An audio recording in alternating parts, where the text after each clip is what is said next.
ஹாலிடேஸ்னாலே அது நம்ம ஜிடி ஹாலிடேஸ் தான். GT Holidays, south India's #1 travel brand. பார்க்கின்றோம் நேரடி காட்சிகளே. அண்ணா அறிவாலயத்திலிருந்து திருமதி பிரேமலதா விஜயகாந்த் மற்றும் திரு சுதீஷ் அவர்கள் முதலமைச்சரை சந்தித்து நேரடியாக தேமுதிக திமுக கூட்டணியை உறுதி செய்யக்கூடிய காட்சிகள். தேமுதிக அப்படிங்கிற கட்சி தொடங்கி சரியாக 20 ஆண்டுகள் ஆகிறது. 2006 திரு விஜயகாந்த் அவர்கள் கட்சியை தொடங்கினார். 2006 தேர்தல் தான் அவங்களுடைய முதல் தேர்தலா இருந்தது.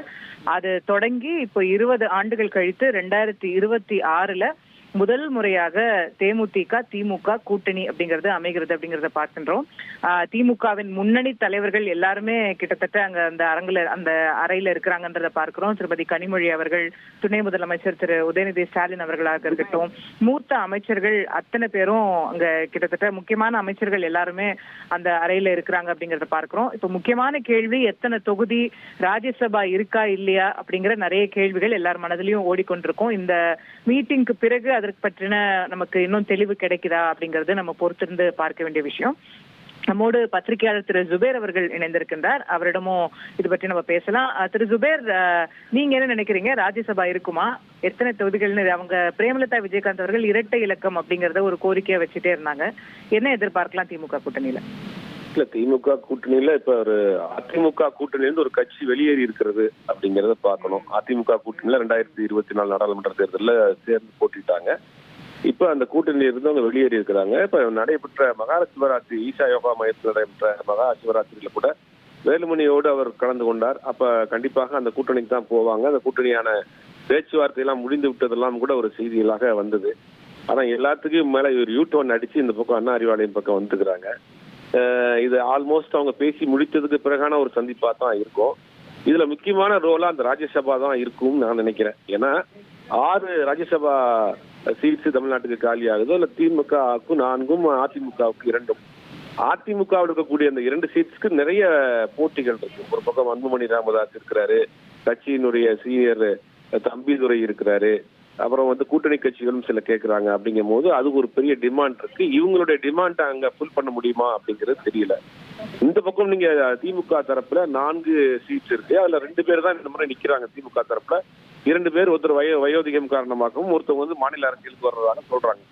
அப்படிங்கும் போது அவங்க 2 சீட் கொடுக்கறதுக்கு வாய்ப்பு இருக்கு. ஒருவேளை இந்த சீட் பேரம் அவங்க முடிஞ்சிருக்கதோ அப்படிங்கிற மாதிரி தான் தெரியுது. ஒன்றும் சற்று நேரத்தில் வெளியில அவங்களே அதிகாரப்பூர்வமாக அறிவிப்பாங்கன்னு நினைக்கிறேன்.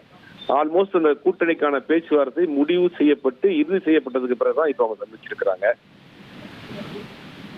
திரு ஜுபேர், இது அடுத்து இப்போ தேர்தல் களத்துல என்ன மாதிரியான தாக்கத்தை ஏற்படுத்தும் நினைக்கிறீங்க? நீங்க சொன்னது போல இவங்க என்டிஏ கூட்டணிக்கு போவாங்க அப்படிங்கிற மாதிரியான ஒரு எதிர்பார்ப்பு அப்படின்றது இருந்தது. இல்ல விஜயோட பேசுறாங்களா அப்படின்ற கேள்வி இருந்தது.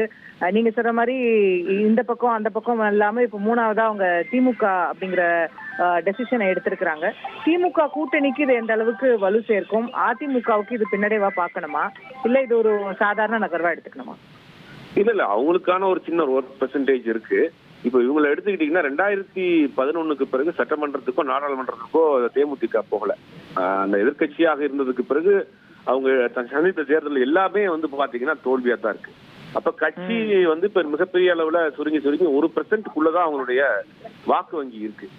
அப்படிங்கும் போது இப்ப கட்சியை காப்பாற்ற வேண்டும், கட்சியை வளர்த்தெடுக்க வேண்டும் அப்படிங்கறதுதான் அவங்களுடைய முக்கிய நோக்கமா இருக்கு. அதே நேரத்தில் அவங்க கேட்கக்கூடிய இந்த இரட்டை இலக்கம் டபுள் டிஜிட் அப்படிங்கிறது அவங்களுக்கு தேவைப்படுது. இதெல்லாம் திமுக கூட்டணியில் கொடுப்பதற்கான சாத்தியம் இருக்கிறது. அதனால அவங்க பேச்சுவார்த்தை நடத்தி முடிச்சிருக்கிறாங்க. இது அந்த கட்சிக்கும் திமுக கூட்டணிக்கும் ஒரு நினைக்கிறீங்களா? ஏன்னா அங்க நிறைய கட்சிகள் ஏற்கனவே இருக்கிறாங்க, இவங்க புதுசா போய் இணைஞ்சிருக்காங்க. எல்லாருமே டபுள் டிஜிட் கேட்கறாங்க இன்னைக்கு தேதிக்கு. ஆமா கேட்பாங்க. பட் ராஜ்யசபாங்கிறது ஒரு விஷயம் அவங்களுக்கு ஒரு சின்ன ஒரு ஆஃபர் கொடுத்து டபுள் டிஜிட்ங்கிறத கொஞ்சம் குறைக்கிறதுக்கு வாய்ப்பு இருக்கு. ரெண்டாவது, இப்ப காங்கிரஸ் கட்சி ஒரு சின்ன ஆசிலேஷன் இருக்கிறது தகவல் நம்ம பார்த்துட்டு இருக்கிறோம். ஒருவேளை அந்த மாதிரியான போனா கூட இவங்க அடிஷனலா உள்ள வர்றதுக்கான வாய்ப்புகள் இருக்கு. இல்ல ஒரு இந்த தேர்தல் நேரங்கள்ல ஒரு கட்சி ஒரு கூட்டணிக்கு போறது, ஒரு கட்சி கூட்டணியிலிருந்து வெளியேறுவது என்பது சாதாரணமா நடக்கக்கூடிய விஷயம் தான். இப்ப திமுக கூட்டணியில் இருக்கக்கூடிய கடைசி நேரங்கள்ல சீட் கிடைக்காத கட்சியில் வெளியேறலாம், அதிமுக பாஜக கூட்டணியிலிருந்து சில கட்சிகள் வெளியேறலாம் அப்படிங்கறதெல்லாம் நடக்கும்.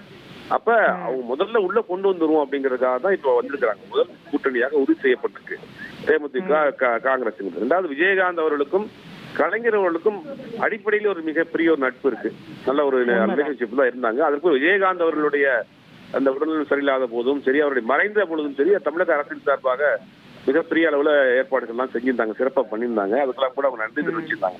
அந்த அளவுக்கு ஒரு நட்பு ரீதியான கூட்டணி இருந்தது. அரசியல் ரீதி இல்லாட்டியும் கூட நட்பு ரீதியான ஒரு கூட்டணி இருந்தது.